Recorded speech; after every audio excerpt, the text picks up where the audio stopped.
열린 새신자 예배에 오신 여러분 한 분 한 분 축복하고 환영합니다. 오늘도 하나님께서 여러분 이곳으로 인도하신 줄 믿습니다. 우리 하나님께 우리 감사의 박수 올려드리면서 우리 한번 찬양하면서 나아갈까요? 이 시간 함께 찬양하며 나아가실 때 일어서실 분도 일어서시고 자유롭게 하나님을 찬양하면서 나아가겠습니다. 나보다 나를 잘 아시는 주님, 내가 주를 떠나 어디로 가겠나이까. 나 어딜 가든지 주의 손이 나를 인도하시며 주의 오른손이 나를 붙드시리다. 나를 창세전부터 계획하시고 지금까지 인도하시네. 하나님이여 주의 생각이 어찌 그리 보배로우신지요. 나의 생각보다 나의 뜻보다 더 크고 놀라우신 주님. 하나님이여 나를 살피사 나의 마음을 다시오니 널 영원한 길로 인도하소서. 아멘. 나보다 나를 잘 아시는 주님, 내가 주를 떠나 어디로 가겠나이까. 나 어딜 가든지 주의 손이 나를 인도하시며 주의 오른손이 나를 붙드시리다. 나를 창세전부터 계획하시고 지금까지 인도하시네. 하나님이여 주의 생각이 어찌 그리 보배로우신지요. 나의 생각보다 나의 뜻보다 더 크고 놀라우신 주님. 하나님이여 나를 살피사 나의 마음을 다시오니 나를 영원한 길로 인도하소서. 어찌 그리 보배로우신지요. 나의 생각보다 나의 뜻보다 더 크고 놀라우신 주님. 나의 마음을 다시오니 나를 영원한 길로 가소서. 하나님이여 주의 생각이 어찌 그리 보배로우신지요. 나의 생각보다 나의 뜻보다 더 크고 놀라우신 주님. 하나님이여 나를 살피사 나의 마음을 다시오니 나를 영원한 자답게. 하나님이여 주의 생각이 어찌 그리 보배로우신지요. 나의 생각보다 더 크고 놀라우신 주님. 하나님이여 나를 살피사 나의 마음을 다시오니 나를 영원한 길로 인도하소서.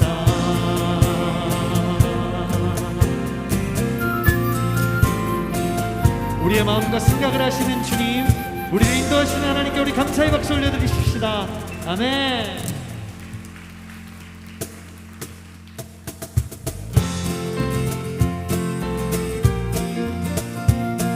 우리가 이 땅에 살지만 천국을 바라볼 수 있는 것은 주님이 우리와 함께 하시기 때문입니다.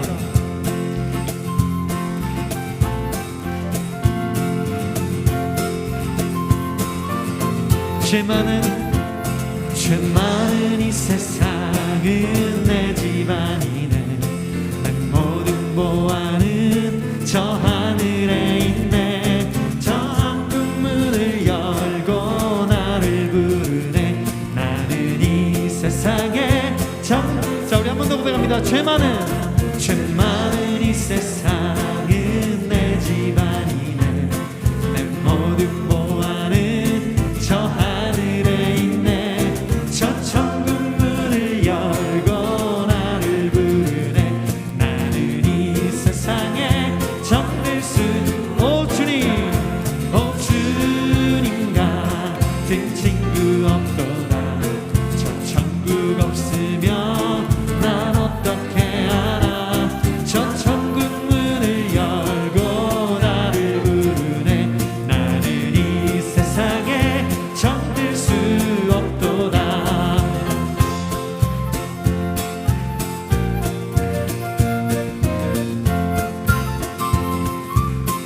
저 천국에서 모두 날 기다리네.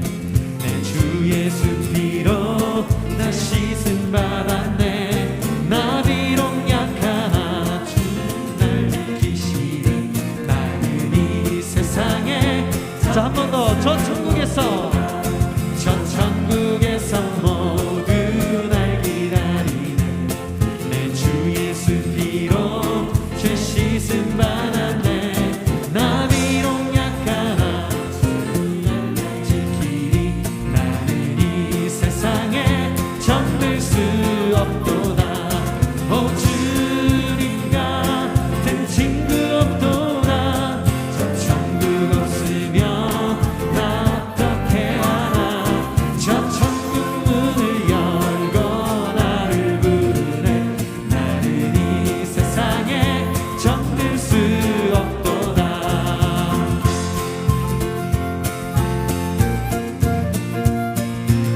자, 우리 한 번 더 다시 한 번 더 고백합시다. 죄 많은 이 세상은 내 집안. 내 모든 보화는 저 하늘에. 저 천국 문을 열고 나를 부르네. 나는 이 세상에 잠들 수 없도다. 오 주님 같은 친구 없도다. 저 천국 없으면 나 어떻게 알아. 저 천국 문을 열고 나를 부르네. 나는 이 세상에 오 주님 같은 친구 없도다. 저 천국 없으면 나 어떻게 알아. 저 천국 문을 열고 나를 부르네. 나는 자, 우리 목소리가 한번 찬양해 볼까요? 오 주님 같은 친구 없도다. 저 천국 없으면 나 어떻게 아나. 저 천국 문을 열고 나를 부르네. 나는 이 세상에 자, 오 주님 같은 친구 없도다. 저 천국 없으면 난 어떻게 아나. 저 천국 문을 열고 나를 부르네. 나는 이 세상에 잠들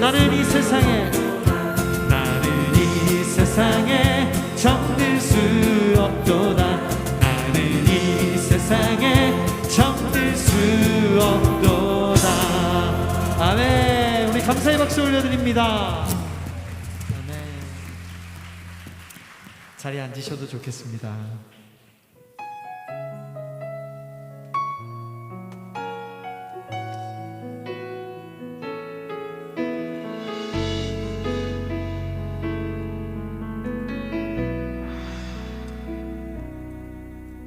주 사랑이 나를 숨쉬게 세상 그 어떤 어려움 속에도 주 은혜로 나를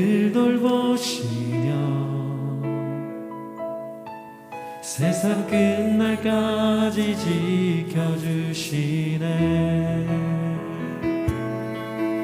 주 사랑이 나를 이끄시네.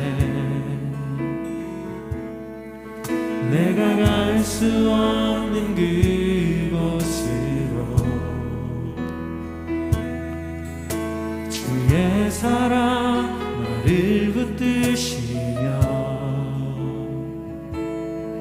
세상 끝날까지 인도하시네. 주님만이 내 아픔 아시며 주님만이 내 맘 어루만지네. 어느 누구도 나를 향하시 주님의 사랑을 끊을 수 없네. 주님만이 내 능력이시며 주님만이 나의 구원이시네. 어느 누구도 나를 향하시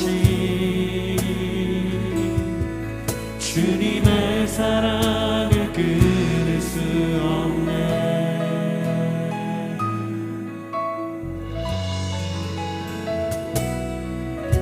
주 사랑이 나를 숨쉬게 해. 세상 그 어떤 어려움 속에도 주 은혜로 나를 돌보시며 세상 끝날까지 지켜주시네. 주 사랑이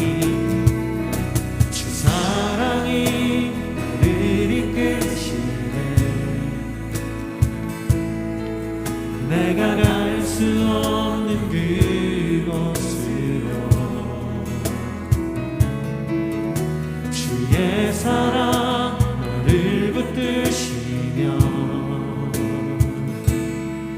세상 끝날까지 인도하시네. 주님만이 내 아픔 아시며 주님만이 내 맘 어루만지네. 어느 누구도 나를 향하시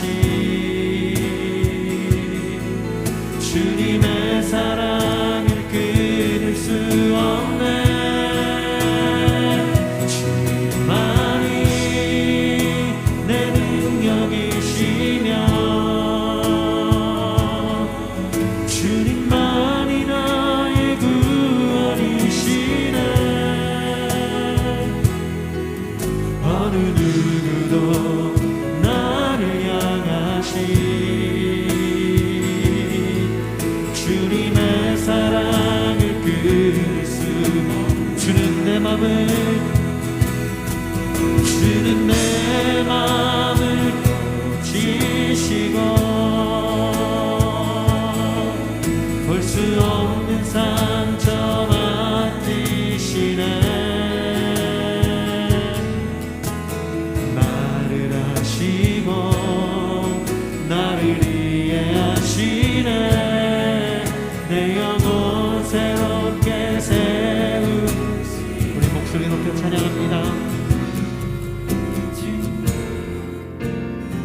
주님만이 내 아픔 아시며 주님만이 내가 어루만지네.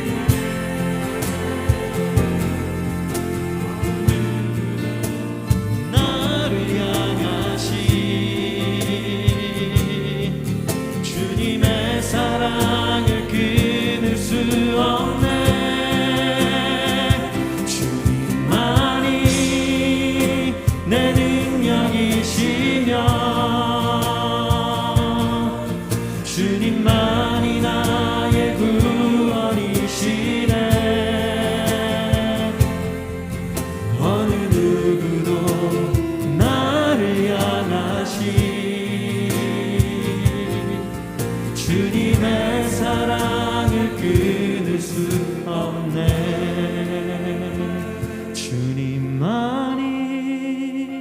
내 아픔 아시며 주님만이 내 맘 어루만지네. 어느 누구도 나를 향하신 주님의 사랑을 끊을 수 없네. 주님만이 내 능력이시며 주님만이 나의 구원이시네.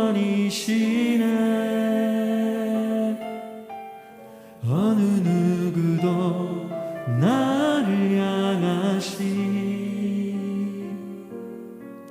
주님의 사랑을 끊을 수 없네.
지키리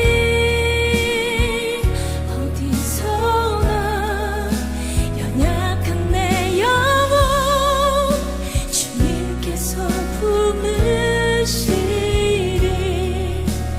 늘 지켜주시리 너를 지키리 아무 때나 주 너를 지키리 어디서나 연약한 내 영혼 주님께서 품으시리 늘 지켜주시리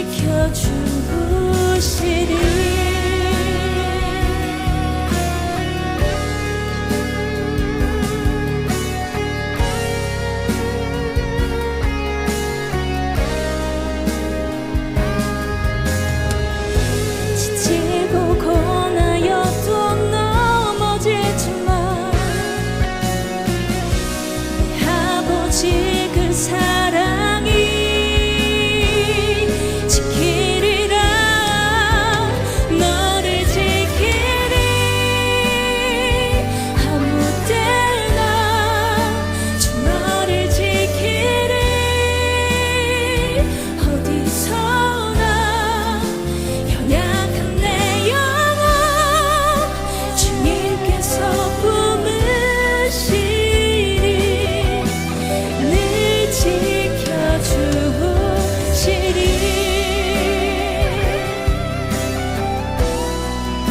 주 너를 지키리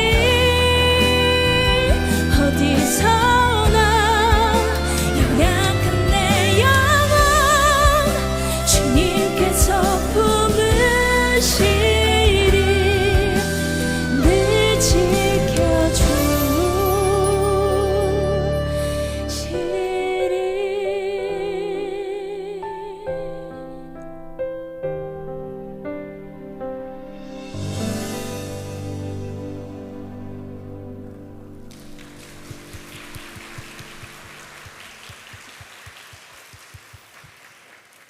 네, 안녕하세요. 저는 주엔이라고 활동하고 있는 유튜브도 하고 CCM 사역도 하고 이렇게 노래를 가르치기도 하는 주엔이라고 하는 뭐라고 해야 될까요? 크리스천 아티스트입니다. 네, 반갑습니다, 여러분.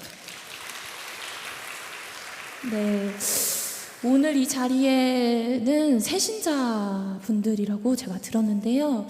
제가 여기 올라오기 전까지 하나님 한 2분, 3분 정도 멘트를 해야 하는데 제가 어떤 이야기를 해야 할까요? 이렇게 계속 질문을 했어요, 하나님께. 근데 제가 아까 이제 방금 들으신 곡이 제가 작년에 냈었던 CCM 곡인데요. 하나님께서 제가 되게 항상 평소에 위축이 좀 많이 돼요. 제가 부산 사람인데요, 여러분. 부산에서 서울에 와가지고 사투리를 너무 안 쓰죠. 제가 너무 자연스럽게 서울 사람 같잖아요. 근데 부산에서 엄마 아빠 울타리에 있다가 이렇게 서울에 와가지고 혼자서 지내니까 제가 항상 위축되어 있고 움츠러 있었는데 하나님께 기도하고 하나님을 의지할 때마다 제가 할 수 없는 일들, 제가 할 수 없는 지경의 일들까지 하나님께서 저를 통해 하시는 걸 제가 볼 수 있었어요. 그래서 제가 지금 이 자리에도 서 있고요. 아까 같은 그런 고백을 할 수 있는 그런 사람이 되었습니다. 물론 지금도 세상 사람들이 봤을 때 제가 무슨 크리스천이야 할 때도 많고, 또 어떨 때는 제가 봐도 하나님 저 되게 예쁘죠 할 때도 많고, 왔다 갔다 일반 우리 성도님들처럼 그렇게 살고 있는데요.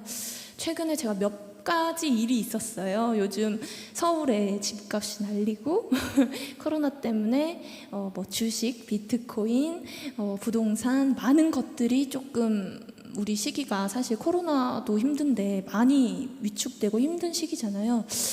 제가 거기에 휩쓸려가지고 정말 하나님의 크리스천 자녀로서 줏대 없이 그 세상 속에 휘말려서 열심히 살고 있었습니다. 근데 최근에 몇 가지 일로 하나님께서 저를 다시 돌아보게 하시고 저를 점검하게 하시고 저에게 길을 막으시면서 은정아, 너의 주애나 너의 일은 너의 이때까지 일들도 내가 해왔고 앞으로도 내가 할 건데 너 무슨 걱정 근심이 있어? 그리고 저는 돈을 많이 벌고 싶고 명예로워지고 싶고 좋은 집에 살고 싶고 그랬는데 그거 다 그래 그럴 수 있지. 근데 세상을 쫓아가는 그런 가치관이 아니라 하나님의 자녀로서 생각해야 될 가치관으로 앞으로 살아가라고 이번 일들을 통해서 알려주셨어요. 여러분도 새신자로서 세상과 이 교회에서 말하는 크리스천들의 말하는 그 가치관이 많이 다르다고 아마 생각이 드실 거예요. 하나님께서 너가 행복하고 싶은데 너가 세상을 쫓아가는 그 삶이 너한테 행복을 주는 게 아니라 진짜 하나님의 자녀로서 내가 올바르게 살아갈 때 하나님 다 더해서 주시고 그리고 너가 진짜 행복이 뭔지 알게 될 거다라고 말씀을 해주셨어요. 그래서 이런 짧지만 이런 간증을 같이 나누고 싶었고요.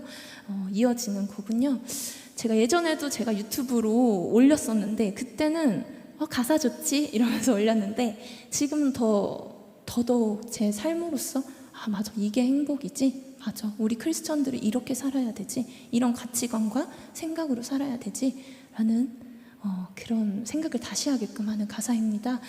이어지는 곡은요 행복이라는 곡을 들려드리겠습니다.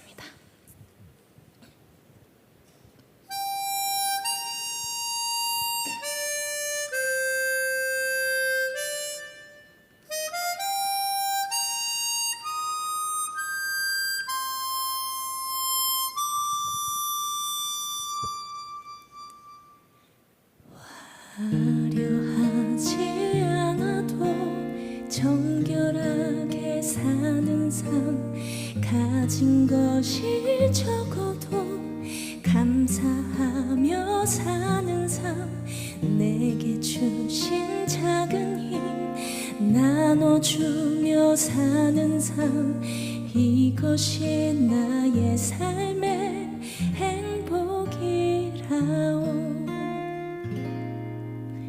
눈물 날 일 많지만 기도할 수 있는 것, 억울한 일 많으나 주를 위해 사는 것, 비록 짧은 작은 삶 주 뜻대로 사는 것, 이것이 나의 삶의 행복이라오. 이것이 행복이라오. 세상은 알 수 없는 하나님 선물, 이것이 행복이라오.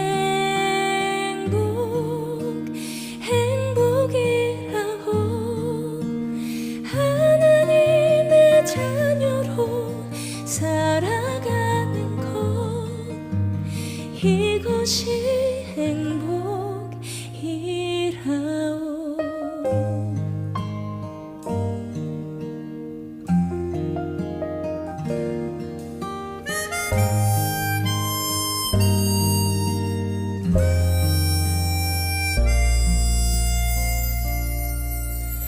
눈물 날 일 많지만 기도할 수 있는 것, 억울한 일 많으나 주를 위해 참는 것, 비록 짧은 작은 삶 주 뜻대로 사는 것, 이것이 나의 삶의 행복이라오.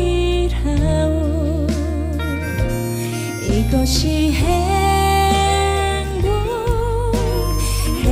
행복이라오.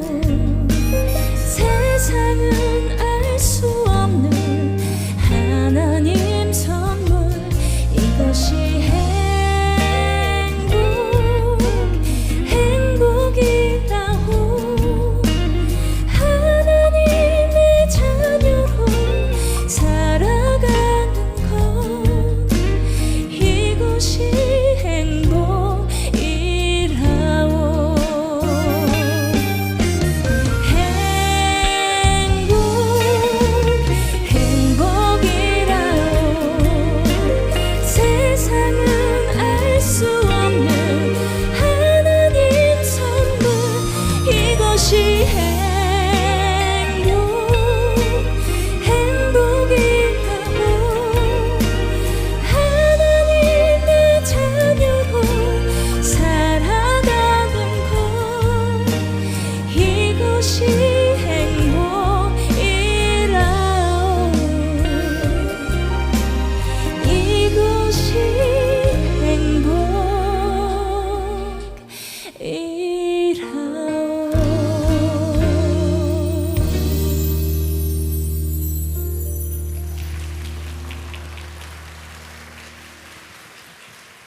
주의 교훈은 내 기쁨이요 내 갈 길을 인도해 주는 길잡이입니다.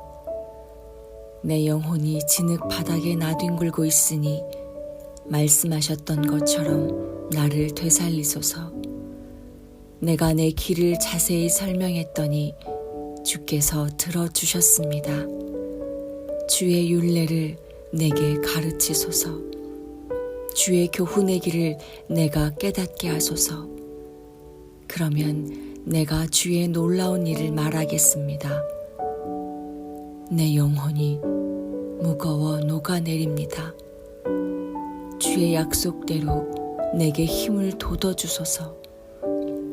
거짓된 길에서 나를 벗어나게 하시고 주의 법을 내게 은혜로 허락하소서. 내가 진리의 길을 선택했고 내 마음을 주의 법에 두었습니다.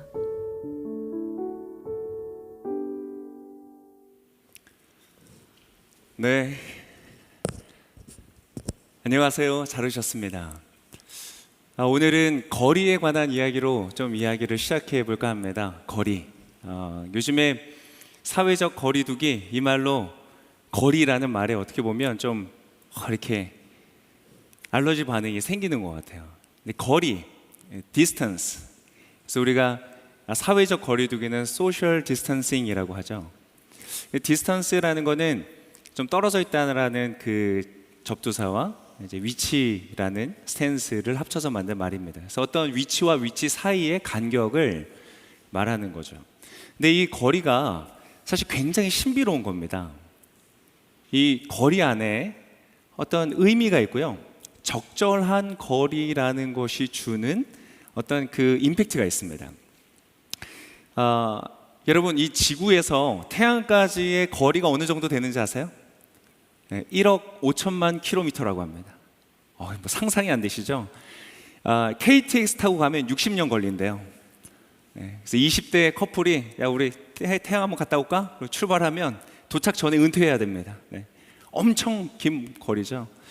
근데 그렇게 먼 거리인데요, 여러분 이게 아주 신비로운 거리예요. 왜냐하면 이거보다 지구가 조금 더 가까우면 너무 뜨거워져서 아무도 살 수 없는 행성이 되고요, 이 거리보다 조금 더 떨어지면 너무 추워서 또 생명이 살 수 없는, 아주 생명이 살기에 가장 적절한 거리에 지구와 태양이 있습니다. 달과도 마찬가지고요. 달도 적절한 거리가 있어서 썰물과 밀물이 있고 더 가까워지면 사람이 살 수 없는 그러한 곳이 된대요. 이 행성 간의 거리뿐만 아니라 여러분 사람 간의 거리도요 굉장한 의미가 있습니다. 특별한 의미가 있어요. 똑같은 사람인데 거리에 따라서 반응이 달라집니다. 예를 들어서 여러분 이제 지하철을 타고 가는데, 여러분 아예 이제 아무도 없는 지하철을 타고 간다고 생각해 보세요. 아무도 없어요. 근데 이제 한 사람이 딱 타더니 갑자기 텅 빈 지하철인데 내 옆에 와서 앉는 거예요.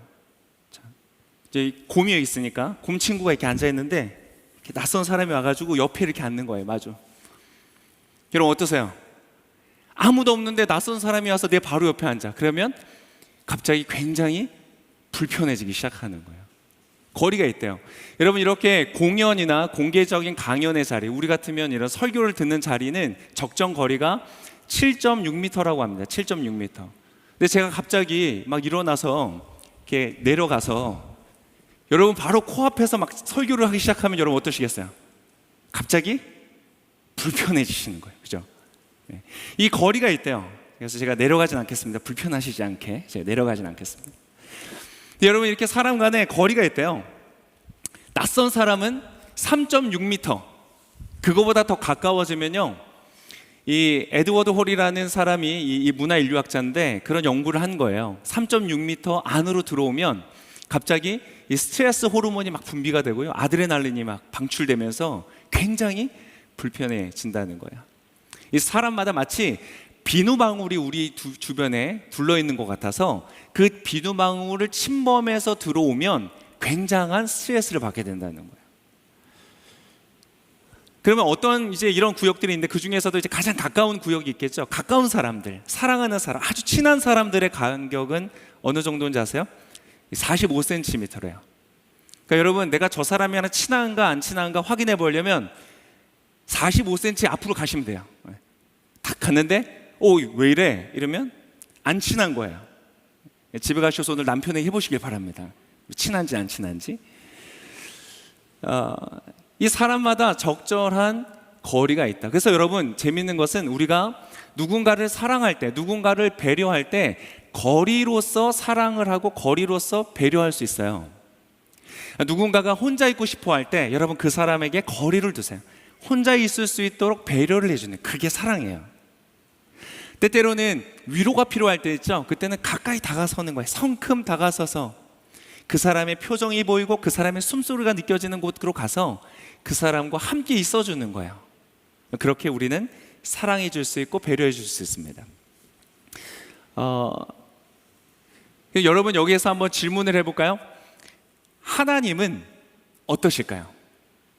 많은 사람들이 오해를 합니다. 하나님은 너무 멀리 계셔서 좀 냉정하고 관심 없는 그러한 분으로 느끼는 사람들도 있고요. 어떤 사람들은 너무 가까이 계셔서 일일이 하나하나 나를 지적하고 참견하는 그런 분으로 생각하는 사람들도 있어요. 근데 여러분, 하나님은 제가 한마디로 정의를 해드리면요, 거리 조절의 신입니다. 하나님 원래 신이신데 좀 이상하지만 거리 조절의 신이에요. 그분은 거리 조절을 너무 잘하세요. 우리는 사랑하기 때문에 실수할 때 많아요. 그죠? 자녀 있으신 분들, 특별히 청소년 자녀가 있는 분들은 이 거리두기를 실패할 경우가 많아요. 막 문을 벌컥벌컥 열고 들어가는 거예요, 자녀 방에. 그러면 돼요, 안 돼요? 안 되죠. 이 물리적인 거리두기 있지만 문화적인 거리두기도 있거든요. 내가 그 사람을 대하는 태도, 예를 들면 청소년 자녀가 있는 집에서 방에 들어갈 때는 노크를 해주는 거예요. 그게 그 아이의 거리를 보호해 주는 거죠. 근데 하나님은요, 그걸 너무너무 잘하시는 분이세요. 요한계시록에 보면 어떤 성경 구절이냐면, 볼지어다 내가 문 밖에 서서 두드리노니 라고 예수님이 말씀하시는 곳이 있어요. 누구든지 내 음성을 듣고 문을 열면, 여러분, 하나님은 어떤 하나님이시라고요? 노크하시는 하나님이세요. 노크하고 기다려주시는 거예요. 우리의 거리를 존중해 주시는 거예요. 여러분, 거리로서 다른 사람들을 존중해 주시는 멋진 사람들이 되시기를 바랍니다. 그리고 때때로는요, 거리를 통해서 나 자신을 존중할 수도 있어요. 이 문화적인 거리로 함부로 내 영역을 허락 없이 넘어 들어오는 분들이 있거든요. 근데 여러분, 표현하셔도 돼요. 불편합니다. 우리의 외모에 대해서, 우리의 특징에 대해서 불쾌한 농담을 던지는 사람들 있죠. 이 문화적 거리를 무시하고 훅 들어오는 사람들, 그런 사람들한테 여러분 불편을 말하세요. 불편합니다. 때때로는요, 카톡을 보내는 시간에서 우리의 거리를 침범하는 사람들도 있어요. 지나치게 늦은 시간, 일이 다 끝난 시간 이후에 허락 없이 넘어 들어올 때, 여러분 그때 표현하셔야 돼요. 그렇게 나를 존중할 수 있어요. 근데 하나님은요, 우리를 존중하시는 분이시라는 거예요. 여러분, 이 세상에서 우리의 거리를 존중하지 않아도 되는 단 하나의 존재를 뽑으라면 그것은 대통령도 아니고 왕도 아니고요, 어떠한 사람도 아닙니다. 어떠한 사람도 그렇게 해서는 안 되죠. 오직 하나님 한 분이실 거예요. 그런데 그 하나님조차 우리의 삶에 노크를 하신다는 거예요. 막 문 열고 문 따고 막 들어오시는 분이 아니라는 거예요. 우리가 문을 열면 뭐라고 하시냐면, 내가 그에게로 들어가 그로 더불어 먹고 그는 나로 더불어 먹으리라. 우리와 함께 식사하는 식구가 되신다는 거예요. 그분이 가까워질 때 얼마만큼 가까워지는가, 여러분 아까 읽었던 우리의 본문에 그 설명이 나옵니다. 오늘 읽었던 시편에 26절에 보니까 이렇게 기록되어 있어요. 내가 내 길을 자세히 설명했더니 주께서 들어주셨습니다. 내 길을 자세히 설명했더니 주께서 들어주셨대요. 여기서 여러분, 자세히 설명했다는 거는요, 시시콜콜하게 다 이야기했다 이런 겁니다. 여러분, 누군가 나에게 와서 시시콜콜하게 막 자세히 얘기하는 거 듣는 거 재미있으세요? 좋으세요? 이 세상에서 가장 재미있는 얘기는 뭔지 아세요? 내 이야기래요. 내 이야기 하는 게 제일 재밌대요. 근데 여러분, 다른 사람의 이야기를 시시콜콜하게 듣는 거 별로 좋지 않습니다. 특별히 지금 오늘 이 시편 기자가 얘기했던 내 길을 자세히 설명했더니, 자세히 얘기했더니 그 상황이 어떤 상황이냐, 바로 전절 25절에 가면 내 영혼이 진흙바닥에 나뒹굴고 있습니다 이렇게 말하거든요. 여러분, 남의 이야기 재미없는데 특별히 진흙바닥 굴러다니는 사람의 이야기 듣고 있는 것은 정말 피곤한 일이에요. 근데 여러분, 하나님이 어떻게 하신다고요? 그 이야기를 들어주신대요. 하나님은 내가 누군가에게 이야기하고 싶을 때, 나의 이야기를 들어주는 사람이 필요할 때 아주 가장 가까이에 내 앞에서 45cm 가장 가까운 곳으로 오셔서 나의 이야기를 들어주시는 분이시라는 거예요. 여러분, 하나님 너무 좋으시지 않으세요? 하나님은 당신이 그분을 필요로 할 때 가장 가까이 계십니다. 자, 그런데 여러분, 질문 하나 한번 아시는지 들어보겠습니다. 여러분, 힘들어하는 사람한테 하면 안 되는 말 1위가 뭘까요? 네, 힘내라는 말이래요. 힘내. 안 그래도 힘이 안 나서 힘든데 와서 힘내. 뭐 심지어는 아프리카 사람들은 너보다 더 힘들어, 이런 말. 정말 짜증나는 말이죠. 그래서 여러분, 힘내라는 말을 하면 안 된대요. 왜? 사실 내용은 되게 좋은 말이잖아요. 힘을 내라, 격려하는 말 좋은 말이잖아요. 근데 사실 그 안에 뭐가 담겨 있어요? 거리가 있는 거예요. 형식적인 거예요. 나의 어떤 아픔을 충분히 공감하는 말이 아니라 거리를 두고 멀리서 마치 강 건너 불구경하듯이 야, 힘내, 힘내야지 라고 말하는 것처럼 느껴지기 때문에. 그래서 여러분, 우울증 한 전문의는 이렇게 얘기하더라고요. 우울증 환자에게는 그렇게 얘기하면 안 된다는 거예요. 그러면서 어떻게 얘기를 해야 되냐 가르쳐 준 거예요. 야, 좀 운동 좀 해, 나가서. 그게 아니라 어떻게 얘기하냐면 나랑 같이 걸을까? 이렇게 얘기하는 거래요. 야, 혼자 있지 말고 궁상맞게 뭐냐? 이게 아니고 너가 힘들 때, 너가 필요할 때 내가 옆에 있어 줄게. 이렇게 말하는 거래요. 이게 바로 공감이래요.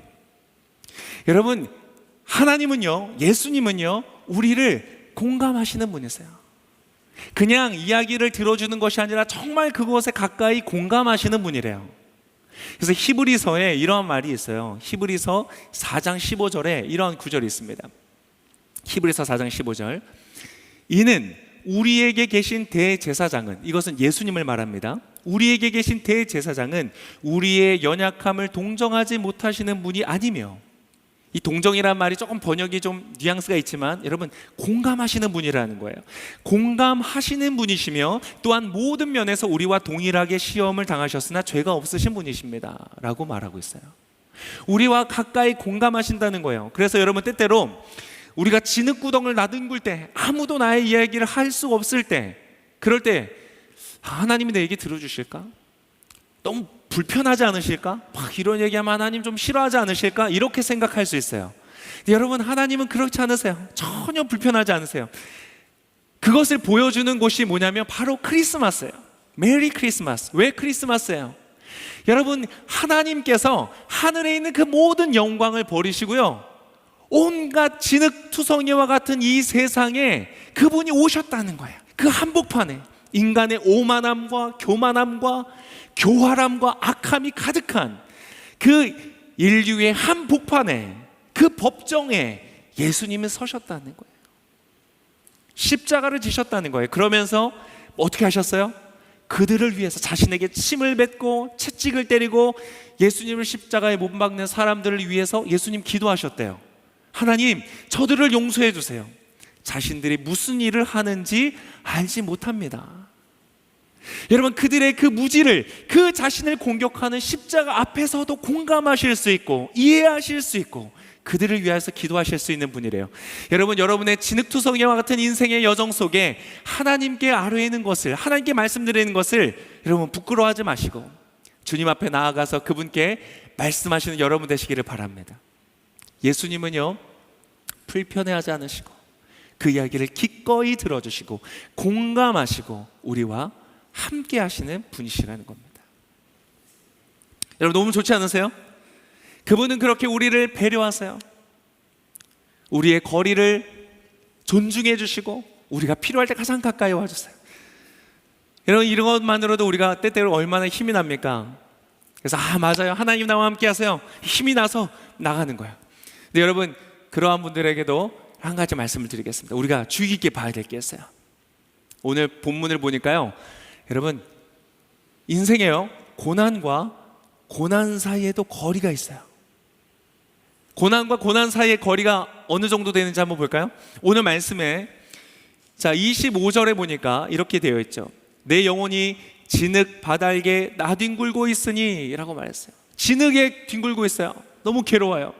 그래서 주님 말씀하신 것처럼 나를 되살리소서. 아마 하나님께서 힘을 주셨던 것 같아요. 그리고 26절에 이렇게 말했어요. 내가 내 길을 자세히 설명했더니 주께서 들으셨습니다. 내가 주님께 말씀을 드리고 주님 나를 들으시고 그래서 주의 율례를 내게 가르치소서. 27절에는 이렇게 말해요. 주의 교훈의 길을 내가 깨닫게 하소서. 그러면 내가 주의 놀라운 일을 말하겠습니다. 주님, 내가 주님의 놀라운 일을 자랑하고 증거하고 다니겠습니다. 얼마나 여러분 기쁠 때요. 그런데 여러분 놀랍게도 28절에 가니까 이렇게 기록하고 있어요. 28절. 내 영혼이 무거워 녹아내립니다. 여러분, 내 영혼이 진흙 속에 있던 게 바로 언제예요?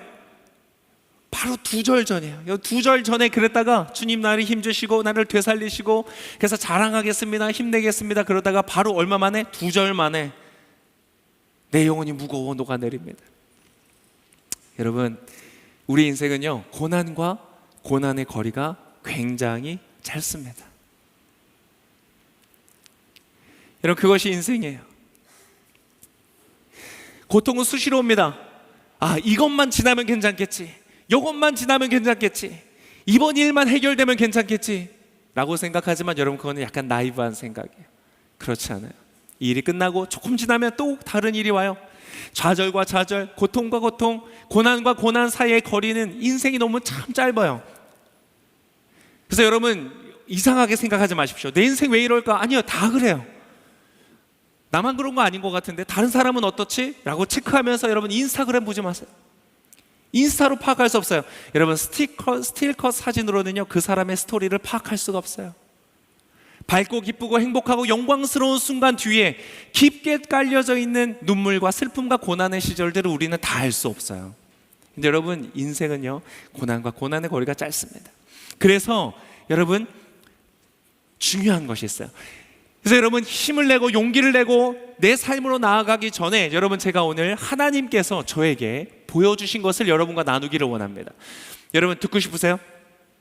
안 듣고 싶으신 분은 저랑 거리를 멀리 하셔서 나가셔도 돼요. 네. 근데 여러분 만약에 관심이 있으시다면 마음을 가까이 해서 한번 들어보세요. 하나님께서 오늘 이 본문을 통하여 저에게 알려주신 거예요. 자, 진흙에서 나뒹굽니다 라고 말했어요. 그 말은 어떤 뜻인가요? 진짜 진흙이 있고 막 거기서 뒹군다는 뜻이 아니죠. 이건 하나의 은유예요. 상징적인 거죠. 어떤 상태일까요? 내 영혼이 진흙 속을 나뒹군다는 말은 어떠한 뜻일까요? 너무나 수치스러운, 너무나 부끄러운 일을 당하는 거죠. 너무 절망스러운 일을 당하는 거예요. 때때로는 자기 연민의 진흙 속에 들어가기도 해요. 나 같은 게 뭐 할 수 있을까? 나의 인생은 왜 이럴까? 되는 게 하나도 없어. 날 사랑하는 사람 아무도 없어. 이렇게 느껴질 때가 있죠. 나는 살 가치도 없어. 내 인생은 실패. 이생망 들어보셨어요? 젊은 사람들 많이 하는 말, 이생망. 이번 생은 망했어. 여러분 그렇게 우리의 삶에 느껴질 때가 있어요. 그런 것이 바로 이 진흙을 나뒹구는 것이죠. 그러면 우리의 영혼은 왜 진흙 속을 나뒹굴까요? 진흙과 같은 상황을 우리가 만나고 있기 때문이에요. 그렇죠? 내가 마땅히 나의 부모로부터 사랑을 받고 존중을 받고 나의 거리를 존중받고 배려받고 칭찬을 받고 축복을 받아야 되는 나의 부모로부터 지적을 당하고 모욕을 당하고 때때로는 학대를 당한 사람들도 있죠. 그래서 내 마음에 지워지지 않는 상처를 받을 때가 있어요. 내 영혼이 진흙을 나뒹구는 것이죠. 때때로는 내가 사랑했던 사람으로부터 버림을 받아요. 배신을 당해요. 내가 믿었는데 어떻게 내가 너에게 신뢰를 주고 사랑을 주고 내가 나의 열정과 에너지와 시간과 생명을 나누어 줬는데 나를 배신하는 거예요. 그때 우리의 영혼은, 우리의 삶은 진흙을 나뒹구는 것 같은 거예요.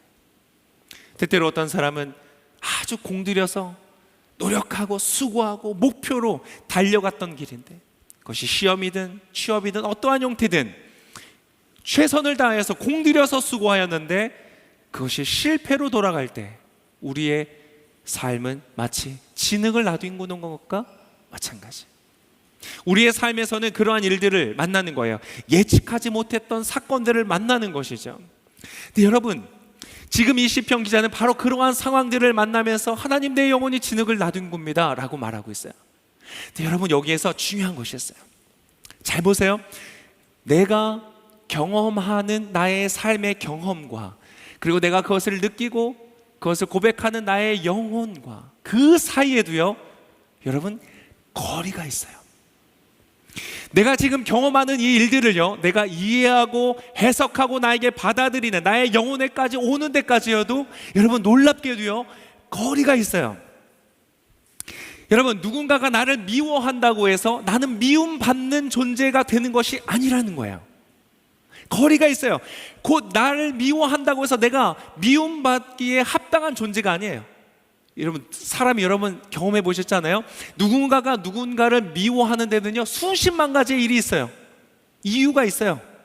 때때로는요 내가 전에 사귀다가 날 발로 찬 그 이성 교제했던 그 사람이랑 비슷하게 생겨서 너가 싫어, 이런 사람도 있어요.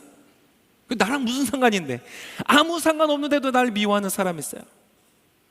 내가 미움을 받든 내가 버림을 받든 내가 배신을 당하든 그 모든 경험이요 곧 나와 동일하게 되는 것이 아니라는 거예요. 그 사이에는요 걸음이 있다는 거예요. 그래서 때때로는요 마치 나의 어떤 거리를 무시하고 침범해 들어오는 사람한테 불쾌합니다, 물러서 주시죠 라고 말해야 되는 것처럼 때때로는요 우리의 삶에 넘어오는 어떤 진흙탕 같은 그러한 경험들이 우리의 영혼으로 들어오는 것을 우리가 막아야 될 때가 있어요. 이해가 되세요? 제가 이해하기 쉽게 예를 하나 들어드릴게요. 바로 다윗이라는 사람의 사건인데요 너무 재미있는 일이 있어요. 자, 다윗이 골리앗을 쓰러뜨리고 일약 스타가 됩니다. 그리고 전쟁터에 나가면서 그 다음부터는요 가는 곳마다 이겨요. 그런데 어느 날 예측하지 못했던 사건을 만나요. 뭐냐면 사울이라는 왕이 자신을 질투하기 시작하는 거예요. 질투라는 것은요 너무너무 파괴적인 거예요. 사울이 다윗을 질투하기 시작하자 이제 다윗을 죽여야 되겠다는 생각을 해요. 그래서 다윗은 이락 스타로 그 나라의 구원자로 주목받는 사람으로서 나타났던 다윗은요 한순간에 모든 것을 잃고 도망가야 되는 상황이 됐어요. 왕으로부터, 자신이 섬기고 자신이 충성했고 자신이 보호했던 국가로부터 버림을 받았어요. 그 나라의 공권력이, 군대가 자신을 추격해 오기 시작했어요. 여러분 얼마나 두려웠을까요? 얼마나 급했을까요? 아무리 용감한 사람이라도 여러분 국가 전체가 자신을 죽이려고 쫓아오는 이 무서운 상황 앞에서 여러분 얼마나 다급하게 도망갔을까요? 그래서 다윗이요 급하게 도망쳤던 곳이 어디냐면 가드라는 지역의 왕인, 가드가요 어떤 지역인 줄 아세요? 골리앗이 출신한 나라예요. 즉 적군의 나라에 간 거예요. 가드 왕인 아기스라는 사람에게 이 사람이 다급해서 도망갑니다. 근데 여러분 그 아기스는요 잘 몰랐던 것 같아요. 그런데 그의 신하들이요 다윗의 존재에 대해서 알고 있었던 거예요. 그래서 이러한 기록이 있습니다. 사무엘상 21장 11절에 이러한 대사가 나옵니다. 사무엘상 21장 11절입니다. 그러자 그의 신하들이 아기스에게 말했습니다. 저 사람은 그 땅의 왕 다윗이 아닙니까? 백성들이 춤추고 노래하며 사울이 죽인 사람은 수천 명이고 다윗은 수만 명이다. 여러분 사람들이 알아보기 시작한 거예요. 얼마나 무서웠을까요? 그래서 12절에 이렇게 말하고 있어요. 다윗은 이 말이 마음에 걸렸습니다. 그래서 너무나 두려웠다고 기록하고 있어요. 여러분 바로 이 장면이 영혼이 무거워서 무너져 내리는 그런 현장이 아니겠어요? 그때 여러분 다윗의 판단이 뭔지 아세요? 13절에 이렇게 기록되어 있어요. 충격적인 장면이 나와요. 그래서 다윗은 그들 앞에서 정상이 아닌 것처럼 꾸몄습니다. 다윗은 그들 가운데 있는 동안 미친 척하며 문짝을 긁적거리기도 하고 수염에 침을 흘리기도 했습니다. 여러분 상상해 가세요. 다윗에 대해서 좀 들어보신 분들은 시편을 쓰고 하나님의 말씀을 쓰고 하나님의 마음에 합한 사람이라 칭찬을 얻고 역사 속에 남는 아주 유명한 왕이고 승리의 그런 아이콘과 같은 다윗이 지금 뭘 하고 있다고요? 미친 척을 하고 있대요. 거기다 심지어 여러분 그 어떤 식으로 미친 척 했는지 설명해 주고 있어요. 저는 이게 너무 부끄러워서 차마 보기 어려울 것 같아요. 여러분 제가 예를 들어서 어디 막 어떤 뭐 그런 공산 땅을 만났어요. 그래서 너 예수님 믿는다 그러면 죽일 거야. 그러면 제가 갑자기 침을 흘리면서 문짝을 막 긁적. 이거를 성도들이 봤다고 생각해 보세요. 그럼 제가 오늘의 신문에 그걸 실린다고 생각해 보세요. 제가 어떻게 하겠어요? 지워주세요.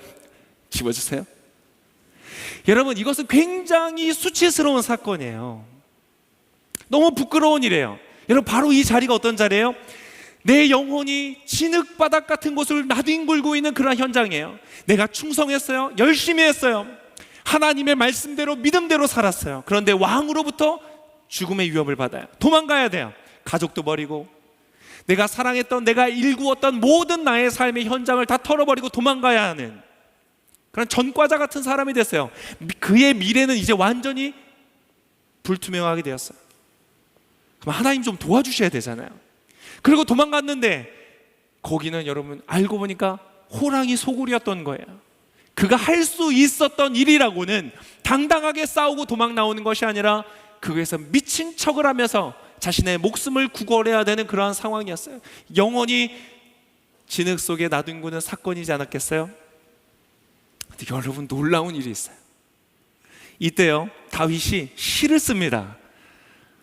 여러분, 시 쓰면 뭐라고 쓸 것 같아요? 오늘 본문 썼을 것 같지 않아요? 주님, 내 영혼이 진흙을 나뒹굽니다. 네, 여러분, 이때에 쓴 시가 있어요. 시편 34편인데요 그 시편에 제목이 있어요. 제목 한번 보여주시겠어요? 제목이 있는데요, 다윗의 시예요. 아비멜렉 앞에서, 그 왕이죠, 미친 척 하다가 쫓겨났을 때 지은 시. 그 왕이 쫓아냈거든요. 야, 어디서 이런 미친놈 데리고 왔어? 내보내! 여러분, 끌고 나가서 진짜 진흙 같은 데 던졌겠죠. 옷이 막 흙투성이가 됐겠죠. 그때에 다윗이 이렇게 고백합니다. 한번 들어보세요. 내가 항상 여호와를 찬양하겠습니다. 내 입에서 그분을 찬양하는 것이 끊이지 않을 것입니다. 내 영혼이 여호와를 자랑할 것이니 겸손한 사람들이 듣고 기뻐할 것입니다. 오, 나와 함께 여호와께 영광을 돌립시다. 우리 함께 그분의 이름을 높입시다. 내가 여호와를 찾으니 그분이 내게 응답하셨고 내 모든 두려움에서 나를 건져내셨습니다. 주를 바라보는 사람들은 밝게 빛났고 그 얼굴이 결코 수치로 얼룩지지 않았습니다. 제가 길어서 여기까지 갖고 왔는데요, 더 있어요. 하나님을 찬양하는 거예요. 여러분, 이해가 되세요? 그의 삶은요, 진흙바닥에 나뒹구는 완전히 낙오하고 실패한 인생의 한복판에 있어요. 그런데 그의 영혼은 진흙 속을 나뒹굴고 있지 않는 거예요. 여러분, 도대체 어떠한 일입니까? 여러분, 그의 경험과 그의 영혼 사이에는요, 굉장한 거리가 있었어요. 그의 경험이 그의 영혼을 낙심시키기 위해서 그의 삶에 넘쳐 들어왔지만, 여러분, 다윗은요, 그 거리를 허락하지 않았어요.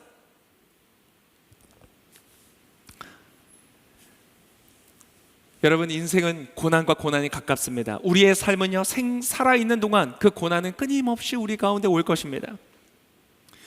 우리가 진흙바닥을 건너야 한다고 해서 우리의 영혼이 진흙투성이가 될 필요가 없다는 것입니다. 누군가 나를 모욕했다고 해서 내가 존재의 가치가 없는 그러한 사람이 되는 것도 아니고요, 내가 하는 일이 실패했다고 해서 나의 인생의 모든 미래가 실패한 것도 아니라는 것입니다. 누군가가 나의 삶을 떠났다고 해서 내 삶이 끝난 것도 아니라는 것이에요. 여러분, 여러분의 삶의 경험이 여러분의 영혼을 삼키지 못하게 거리를 두는 지혜가 있으시기를 축복합니다. 내 영혼에는 주님이 함께 하셔. 나를 떠난 사람도, 내가 경험한 실패도, 내가 경험한 어떠한 삶의 모습들도 하나님보다 나에게 가까울 수 없어. 그분이 나의 삶을 인도해 주셔. 그분이 나를 보호해 주셔. 그분이 나를 응답해 주셔. 그래서 나는 그분을 찬양할 거야. 여러분, 그러한 멋진 삶이 여러분 되시기를 축복합니다. 근데 여러분, 그게 어떻게 가능할까요? 도대체 다윗은 도대체 어떻게 한 거예요?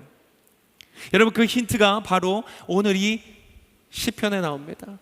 바로 이 자리에서 여러분의 선택이라는 중요한 요소가 들어가는 거예요. 여러분의 선택이에요. 여러분이 만약 커피를 가까이 하는 분이면요, 여러분에게 늘 커피 향이 날 거예요. 여러분이 만약 담배를 가까이 한다면요, 여러분의 삶엔 담배 냄새가 늘 가까이 있을 거예요. 여러분이 무엇을 가까이 하느냐가 여러분의 삶의 향기를 결정하는 거예요. 여러분, 오늘 말씀에 이 시편 기자도요, 너무 감사해요. 우리랑 비슷한 수준인 것 같아요. 살만하다가 2절 만에 다시 낙심하고 좌절했어요. 근데 여러분, 이 사람은 그 다음에 가야 하는 길을 알고 있어요. 그래서 우리에게 가르쳐주고 있어요. 바로 30절의 말씀이에요. 30절, 여러분 중요한 말씀입니다. 우리 같이 한번 여러분의 주보에 있는 말씀, 또 자막으로 나오는 말씀을 보고 함께 읽겠습니다. 시작. 내가 진리의 길을 선택했고 내 마음을 주의 법에 두었습니다. 여러분, 진리를 선택하고요, 내 마음을 어디에 두는지를 결정하는 거예요. 내 마음, 내 영혼을 여러분 어디에 두었다고요? 다른 사람에게 두는 게 아니에요. 다른 사람의 칭찬, 다른 사람이 팔로우하고 좋아요 누르는 거에 두는 게 아니에요. 내가 받는 상장과 내가 이루는 성취에 내 마음을 두는 것이 아니에요. 내 마음을 어디에 둔다고요? 주님의 법에 두는 거예요. 여러분, 경험보다 여러분 교훈을 가까이 하시기를 축복합니다.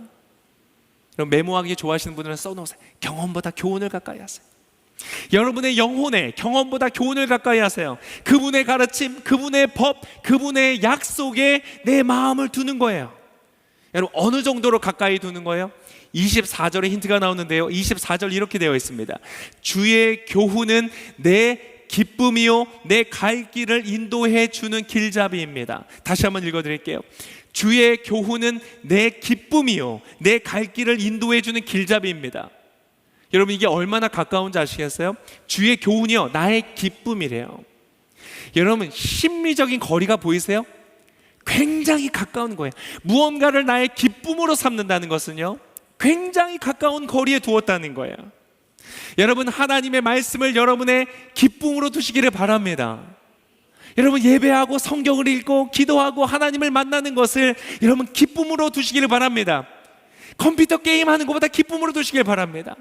어떤 사람을 만나는 것보다 더 기쁨을 두세요. 그러면 여러분 그것을 더 가까이 두시는 거예요. 잘 안 되는데요, 괜찮아요. 여러분, 맛보면 알게 됩니다. 맛있는 음식은 맛있어야 돼, 그래서 맛있는 게 아니라 먹으면 맛있는 거예요. 여러분, 하나님의 선하심을 맛보아하는 여러분 되시기를 축복합니다. 그리고 어떻게 했다고요? 내 갈 길을 인도해 주는 길잡이라고 말해요. 여러분, 갈 길이 있는데요, 길잡이를 삼는다는 것은요, 기능적으로 아주 친밀한 거리를 말하는 거예요. 여러분, 주님을 그렇게 기능적으로 여러분의 인생 가운데 가까이 두시기를 축복합니다. 내가 어떻게 해야 되지? 내가 어떻게 결정해야 되지? 그 사람한테 전화해봐야지. 그 친구한테 부탁해봐야지. 어떤 사람에게 찾아가 봐야지.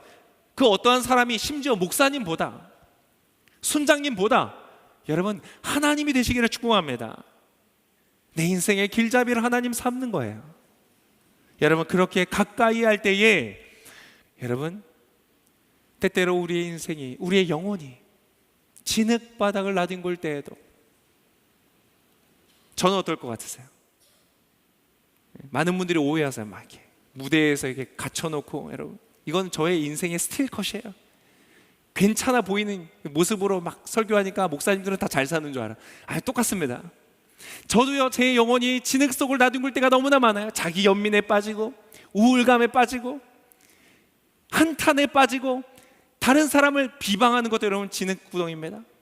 그 사람 때문이야, 저 사람 때문이야. 그런 모든 진흙 구덩이 속에 있을 때가 있어요. 그래서 여러분, 저는 오늘 이 시편이 너무 반가워요. 시편 기자 별거 아니네, 나랑 비슷하네. 근데 여러분, 그 사람이 말하는 것처럼 우리의 인생이 때때로 그러한 것을 경험해도 25절에 이렇게 기록했잖아요. 내 영혼이 진흙 바닥에 나뒹굴고 있으니 말씀하셨던 것처럼 나를 되살리소서. 이 사람은 자신의 인생의 진단도 알았지만 처방도 정확하게 알았어요. 여러분의 인생에도 처방이 있으시기를 바랍니다. 내 인생에 진흙을 바닥을 나뒹굴 때 정확한 약을 먹는 거예요. 하나님 말씀하신 것처럼, 주님은 말씀하신 것을 지키세요.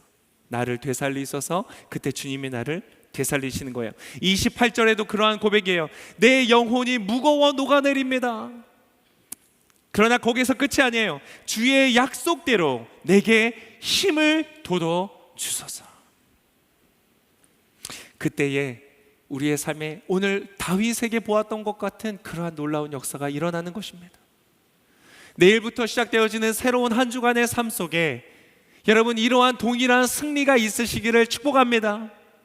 내가 만나는 삶의 경험 때문에 나의 영혼이 오락가락하는 것이 아니라 내가 어떠한 삶을 만나고 어떠한 사람을 만나고 어떠한 사건을 만난다고 할지라도 그 경험이 아닌 나와 함께 하시는 주의 말씀과 주의 약속이 나의 삶에 더 가깝기 때문에 나의 영혼을 보호하고 나를 되살리고 용기를 주고 힘을 주고 새롭게 일어나서 그 모든 상황들을 극복하고 승리하시는 여러분의 삶이 되시기를 축복합니다. 이 시간 우리 같이 한번 기도하겠습니다. 이 시간 주님을 나에게 가까이 하는 그러한 기도를 하기를 원합니다. 오늘 말씀처럼 주님 가까이 하기를 원합니다 라고 하시는 분은요, 가볍게 두 손을 드세요. 마치 하나님께로부터 무언가를 받는 것처럼. 이런 것이 때때로 굉장한 의미가 있어요. 우리의 몸을 열 때 때때로 마음이 열리거든요. 마음을 열고 이 시간 하나님을 바라보세요. 그리고 제가 성경 한 구절 읽어드릴 테니까 한번 들어보세요. 시편 23편, 아주 유명한 목가적인 시에서 다윗은 이렇게 고백합니다. 주께서 내 적들 앞에서 내게 상을 베푸시고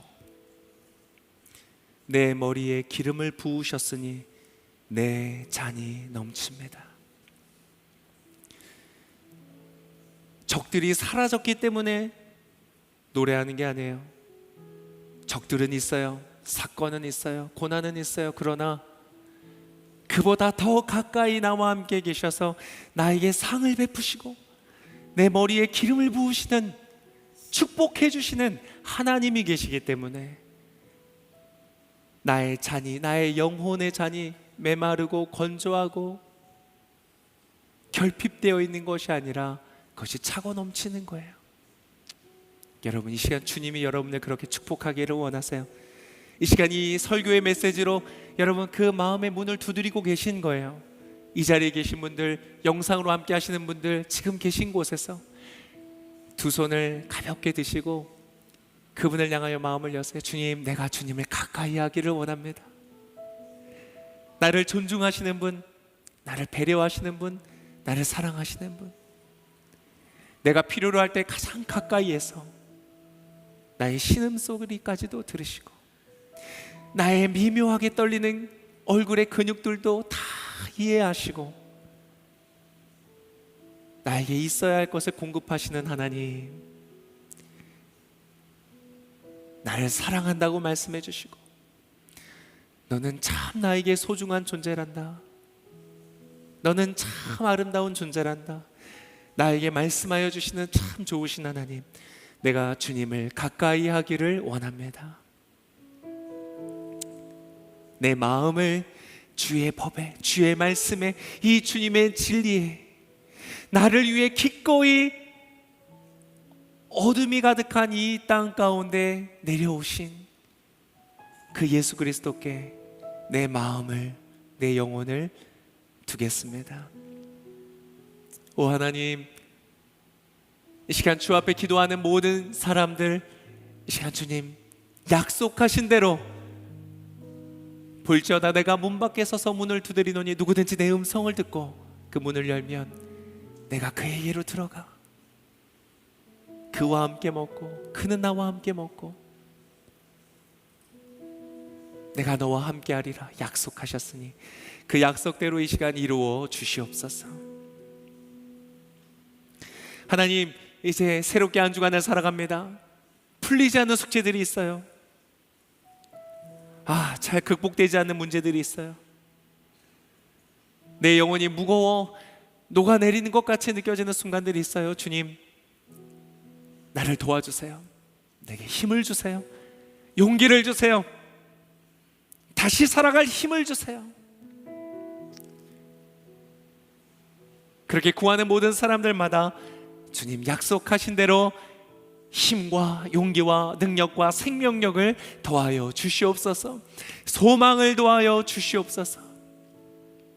이 시간 기도하는 모든 영혼들을 예수께서 나에게 주신 권세로 명하노니 나의 영혼아 주의 영으로 충만할지어다. 이 자리에 함께한 모든 영혼들에게 하나님의 소망이 충만할지어다. 생명력이 차고 넘칠지어다. 오늘 다윗이 경험한 것처럼 진흙과 같은 인생의 나락과 같은 그 상황 속에서도 주님을 향한 찬양으로 그의 영혼이 견고하게 섰던 것처럼 나의 영혼아 견고하게 설지어다. 오 성령님, 이 시간 함께 하시니 감사합니다. 이 시간 주님으로 호흡합니다. 이산화탄소와 같은 모든 절망과 좌절을 주 앞에 품어냅니다. 그리고 주님으로부터 오는 그 생명을 들이마십니다. 하나님, 이 놀라운 생명으로 우리로 살게 하시며 이 한 주간 주님의 그 말씀 위에 승리하는 우리의 삶이 되도록 축복하여 주시옵소서. 경험보다 교훈을 우리의 영혼 앞에 가까이 하며 승리하는 모든 한 주간, 주님과 동행하는 한 주간 그렇게 인도하여 주시옵소서. 그렇게 함께 하시며 동행하시며 인도하여 주실 주님께 감사와 찬송을 드리며 역사하실 주님을 기대하며 이 모든 말씀을 살아 역사하시는 우리 주 예수 그리스도의 이름으로 감사하며 기도합니다. 아멘. 우리 하나님께 감사와 영광의 박수 올려드리겠습니다. 아멘. 주님을 찬양합니다. 아멘. 오늘은 비전 헌금이 있는 날입니다. 준비된 영상을 함께 보시고 비전 헌금에 함께 또 참여하시겠습니다.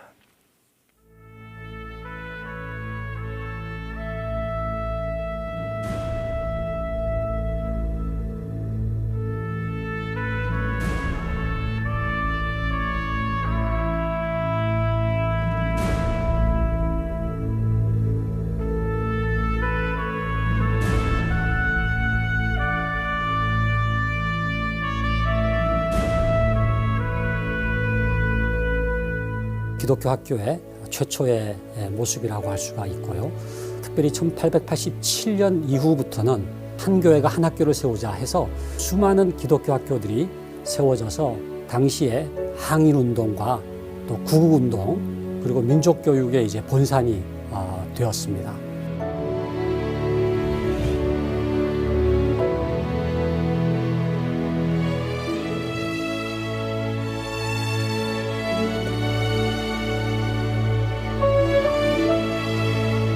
기독교 학교를 포함해서 사립학교의 그 자율성을 철저하게 제한하게 된 계기가 평준화 제도입니다.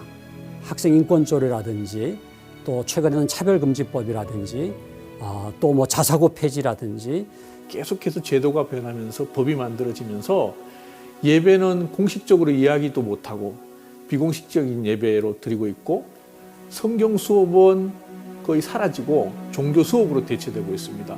일반 종교학으로서의 교양으로서 교육만 남아있어요. 기독교 학교라고 해서 입학해서 정말 하나님께 뜨겁게 찬양하고 예배하고 은혜 받기를 원하는 학생, 그리고 성경을 배우면서 하나님 은혜를 경험하고자 하는 학생들이 사실 갈 곳이 지금 없죠.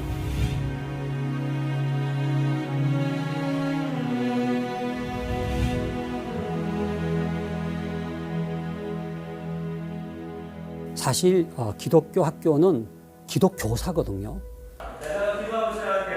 아니 우리 친구들 항상 이렇게 공부하는 가운데 소망 잃지 않고 열심히 공부할 수 있게 도와주시고 정말 믿는 크리스찬 교사들이 들어와서 그 믿음으로 건화기념을 구현해서 기독교 교육을 해야 되는 게 기독교 학교인데 이제는 신앙이 있는 교사들을 뽑을 수가 없게 되는 겁니다.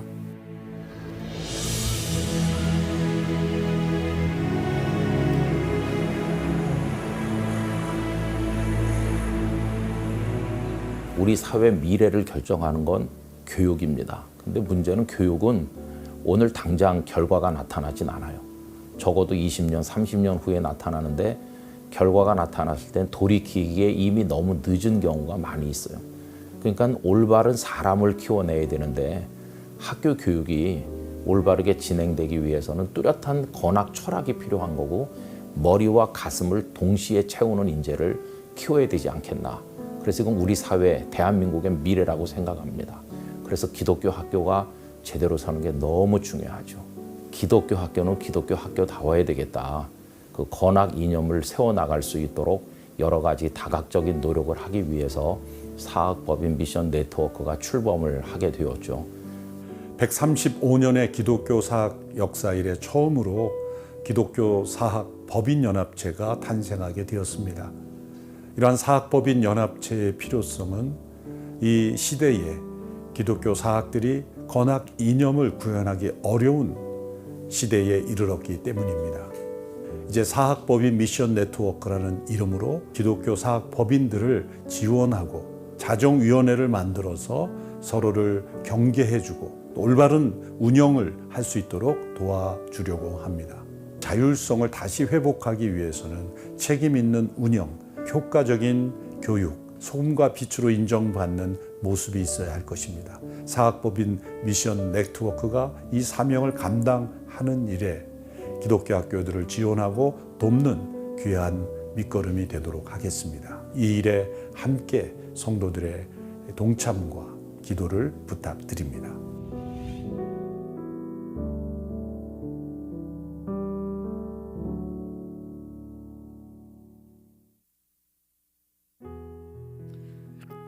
네, 열린 세신 예배에 오신 한 분 한 분을 주님의 이름으로 축복합니다.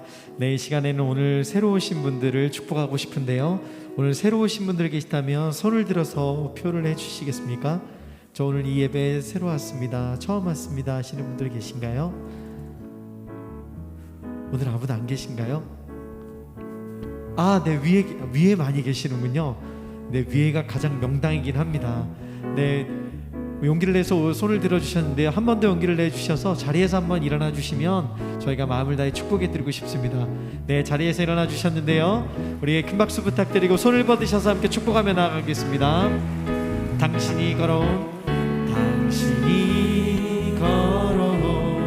그 길에 주님이 손잡고 계시니 은혜의 길, 사랑의 길, 생명의 길, 영원한 축복. 우리 사랑과 축복의 박수를 부탁드립니다. 잘하셨습니다. 축복합니다. 네, 여러분, 저기도 한 분 계십니다. 네, 선물을 가져다 주시면 감사하겠습니다. 네, 여러분, 시원한 또 가을이 더욱더 깊어지는 계절입니다. 여러분 날마다 행복하시길 바라고요. 유튜브 채널로 열린 새신자 예배를 검색하시면 저희 예배를 다시 보실 수 있습니다. 구독과 좋아요를 눌러주시고 많이들 다시 은혜의 현장을 누리셨으면 좋겠고요. 또 카카오 채널에도 저희 열린 새신자 예배 채널이 따로 있습니다. 검색하시면 쉽게 찾으실 수 있는데요. 많이 찾아보시고 또 검색하시고 누르시면 되겠습니다. 네, 깊어져가는 가을 하루하루가 여러분 행복하시면 좋겠고 주님과 동행하는 하루하루 되셨으면 좋겠습니다. 다음 주에 뵙도록 하겠습니다. 안녕히 들어가십시오.